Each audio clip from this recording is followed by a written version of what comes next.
আবারও সবচেয়ে বেশি উপার্জনকারী ক্রীড়াবিদ হয়েছেন ক্রিস্টিয়ানো রোনালদো। লিওনেল মেসি, এমবাপ্পের মতো মেগা স্টারদের পেছনে ফেলেছেন এই পর্তুগিজ। 2024 সালে রোনালদো আয় করেছেন 26 কোটি মার্কিন ডলার। তালিকার 3 নম্বরে থাকা লিওনেল মেসি আয় করেছেন 13 কোটি 50 লাখ ডলার। বয়স সেটা আবার কি, এটা তো একটা সংখ্যা মাত্র। ক্রিস্টিয়ানো রোনালদোর জন্যই যেন এই প্রচলিত কথাটি তৈরি হয়েছে। আগামী 5 ফেব্রুয়ারি 40 বছর পূর্ণ হবে পর্তুগিজ এই মেগা স্টারের। কিন্তু এখনো সমান গতিতে ছুটে চলেছেন ক্রিস্টিয়ানো। জাতীয় দল আর ক্লাব ফুটবল দুই জায়গাতেই সমান তালে করছেন গোলের পর গোল।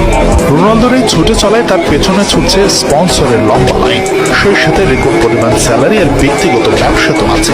তাই তো আবারও বছরের সেরা অর্থ উপার্জনকারী ক্রীড়াবিদদের তালিকায় সবার উপরে ক্রিস্টিয়ানো রোনালদো। জনপ্রিয় মেগা Sports 10-11. মতে 5 বারের ব্যালন ডি'অর জয়ী রোনালদো 2024 সালে